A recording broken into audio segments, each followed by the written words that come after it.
Jumalas on elavad ja surnud ühendatud.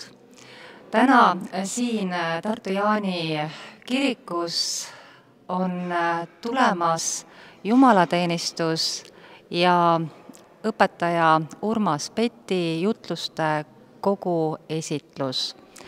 Urmas Peti oli Tartu Ülikooli Jaani koguduse õpetaja pikki aastaid, kuni siis 2016. aastal raske haigus ta teisele poole elupiiri viis. Aga täna oleme ühiselt siia kogunenud, et teda mälestada ja nõnda siis ka osa saada sellest pärandist, mida ta on jätnud meile siia.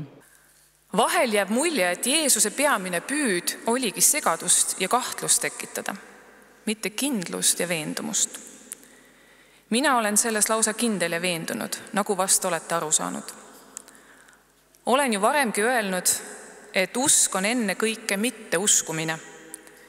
Kõige selle mitteuskumine, mida meile antakse uskuda kui kindlat, tõestatud või tõsiteaduslikku ning kahtlemine igas vandenõuteoorias. Usk peab meid tegema armastuse, mitte tarkuse olendeiks. Kohut võib mõista üksnes see, kes armastab rohkem. Alles armastuse läbi paljastub tõde ja tegelikkus. Kui armastada ei suuda, ole vait. Jeesusele ei saa meist keegi aga ligi lähedalegi. See teeb ta meile raskesti mõistetavaks.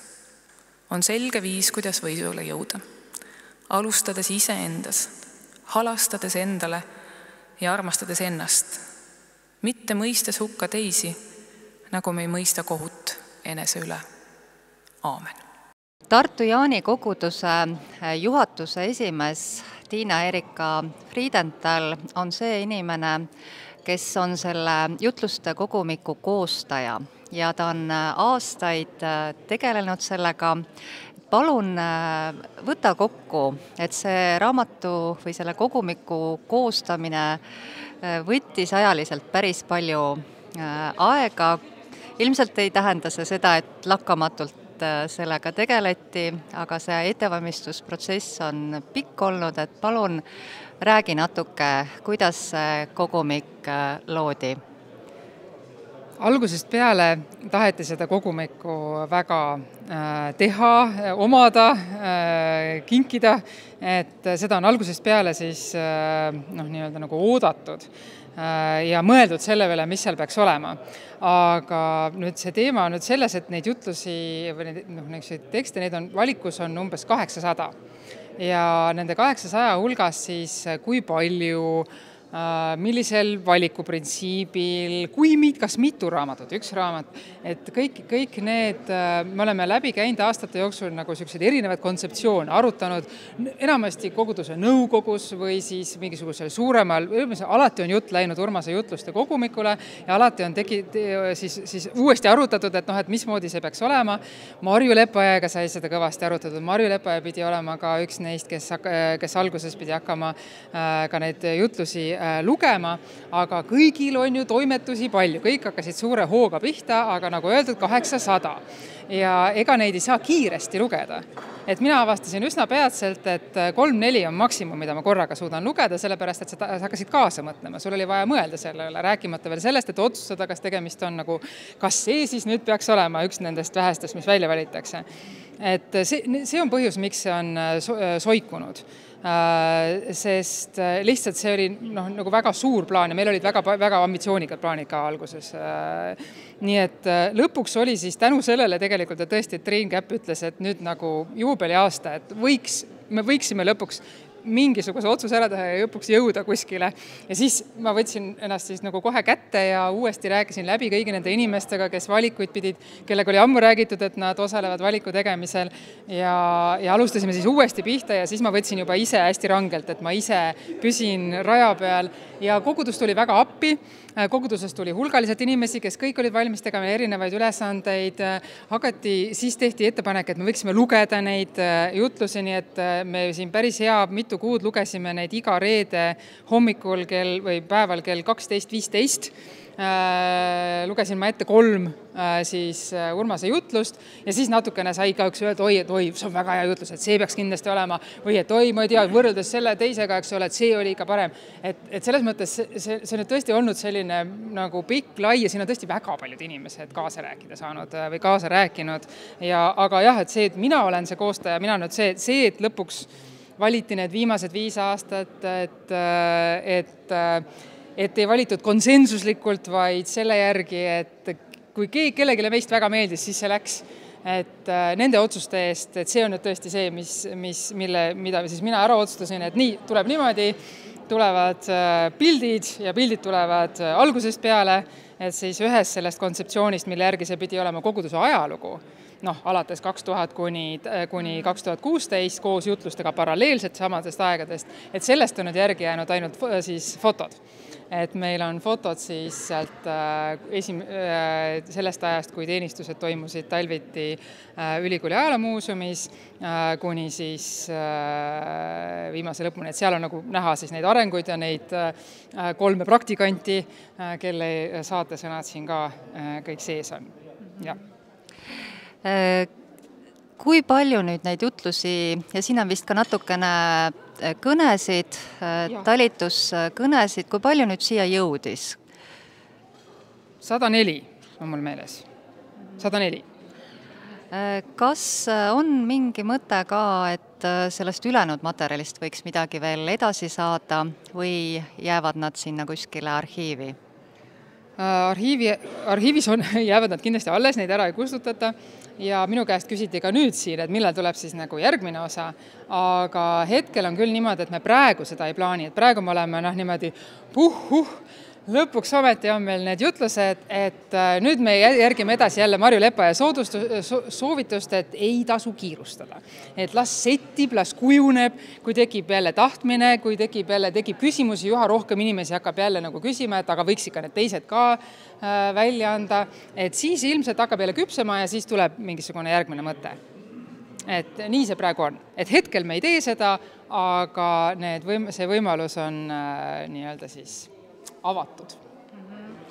Nii nagu sa hetkeks ka mainisid, et sellel aastal on Tartu Jaani kogudusel oluline sündmus tulemas, et 700 aastat esma mainimisest, et see tänane raamatuesitlus on nagu avapauk, et palun maini ka kiirelt, et mis siis nagu veel tulemas on. Et me tegime korraga 2 kogumikku. Et see oli meile kõige tähtsam, see Urmas Peti jutluste kogumik, aga siis me otsusime teha ka teise kogumiku, siis, et tähistada seda külalisjutluste seeriat või seda traditsiooni. Meil on pärast Urmase surma. Nimelt siis tuli selline mõte, et meil kord kuus siis jutlustab keegi usuteaduskonnast, igal 3. pühapäeval, iga kuu 3. pühapäeval ja nüüd tuli siis mõte, et siis me anname ühe valiku samamoodi valiku nendest külalisjutlustest välja omate kogumikuna. Ja see kogumik tuleb siis, on nüüd plaanitud 10. novembriks, mil siis toimub koguduse juubeliteenistus. See on Martin Lutheri sünnipäev. Sellel päeval me siis tähistame ka siis Jaani kiriku siis esmamainimist. Äsja on esitletud Urmas Peti jutluste kogu ja Tartu Ülikooli usuteaduskonna nimel pidas sellel esitlusel kõne õppejõud Urmas Nõmmik. Et palun võta kokku, mis oli see sõnum tänasel päeval? Ma püüdsin väga napi sõnastusega edasi anda Urmas kandvat mõju meie usuteaduskonnale või kui seda, mis on teinud usuteaduskonnast usuteaduskonna. Tõin esile selle ka muidugi, et Urmas kuulub meie kuldsesse kolmikusse koos Marju Lepajõe ja Pille Valguga, et nende 3 panus kokku on teinud meist selle, mis on teinud, aga nendes 3 momenti, mida ma nimetasin, esimene oli see, et on selline töökuse vaim meil jätkuvalt õhus. millel on, mis võib olla kolleegidele võib-olla mõnikord isegi raske ära taluda, sest valitseb vaikus, aga sellel tööl on suur tulemus. Nii siis tekstide tundmise kui tõlgendamise kui tänapäeva inimesega kõnelemise alal. Ja siis teiseks nimetasin seda, et Marju on võtnud Urmas Peti elu kokku nii, et ta oli meie parim Martin Lutheri tundja. Peame tunnistama, et kedagi uut ei ole sellisel kujul küll asemele tulnud, kes nii hästi Lutheri sõnumit tunneks, nagu Urmas seda oli. Aga mis on alles jäänud, on selline, mina nimetaks seda reformatsiooni vaimuks meie usuteaduskonnas, mis on aidanud siis, või aitab vähemasti jätkuvalt mõelda ja küsida kiriku tegemiste kohta. Kolmandaks nimetasin seda, et Urmas rääkis väga palju vabadusest või vabastamisest, mida evangeeliumi sõnum kannab ja mis peaks juhtima ka kiriku elu, aga mis väljendus ka selles, mismoodi tema koos oma kahe olulise kolleegi Marju ja Pillega kolleegidesse suhtus, ehk siis, et andis kolleegidele sellise vabaduse olla ise, aga olla samas mingis mõttes kohustatud või sunnitud tegema tööd sama tõsiselt, nagu nemad tegid. Millisel kohal on sinul endal, sinu lugemislaual jutluse kogud? No jah, väga tihti ei satu lugema, üleüldse väljaspool teaduskirjandust ma satun vähe lugema asju, sest jääb aega väheks, aga ma sirvin jutluse kogusid hea meelega ja loen aeg-ajalt 1 või 2, seda isegi raamatupoes juhtub, rääkimata raamatukogust. Kas selle raamatuga nüüd, selle koguga võiks teisiti minna? Sellega läheb väga tõenäoliselt teisiti. Jah, ei ole väga palju jutluse kogusid, mis mul endal riiulis seisavad, nii et see on üks neist. Urmas Peti raamatu jutluste kogumiku esitlusele on tulnud ka kirikuvalitsuse liige, pastoraalseminari juhataja Margo Tiitus. Küsin siis, et missugune roll on sellistel jutluste raamatutel meie kirikus, et neid on ju enne tehtud ja küllap tuleb ka pärast seda?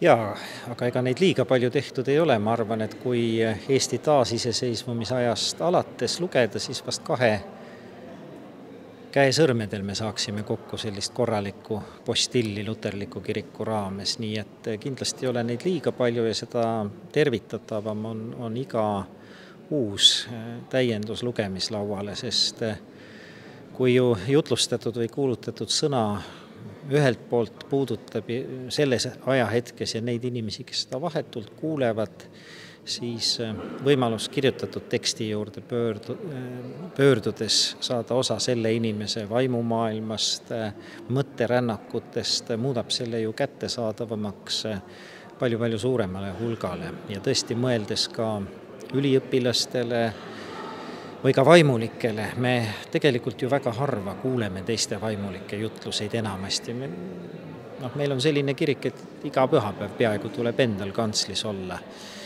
Et siis jutluse raamatud on üks võimalus ennast harida, oma maailma avardada ja ma pean ka ütlema õppejõuna, et praegu tegelikult levib aina rohkem see suund, et jutlusi ei peagi kirjalikult ette valmistama või peab, aga et sa jutlustad märksõnade järgi ja siis ongi kui vahetum ja vabam ja puudutavam.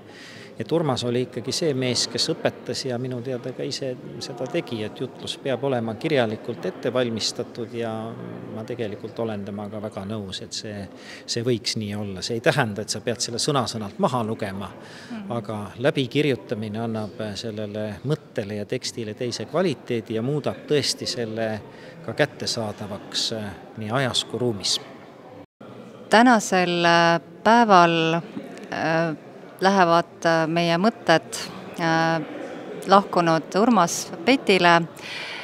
Millise jälje jättis Tartu Jaani koguduse õpetaja, Tartu Ülikooli õppejõud ELK, Eesti Evangeelse Luterliku Kiriku ajalukku? No kui ma alustan isiklikest meenutustest, aga ma arvan, et seda võib ka üldistada. Et minul ei olnud Urmasega väga palju kvantitatiivses mõttes kohtumisi, aga ta oli üks neid inimesi, kellega iga kohtumine, iga vestlus oli selline eriline või mitte rutiinne, et see, mida ta ütles ka tavavestlustes, kuidas ta mõjus oma eruditsiooni, oma maailmavaatega, et sa ei pruukinud kõiges nõustuda temaga võib-olla kohe, aga ta alati nagu andis midagi mõtlemiseks kaasa, mille juurde sai ka hiljem tagasi tulla.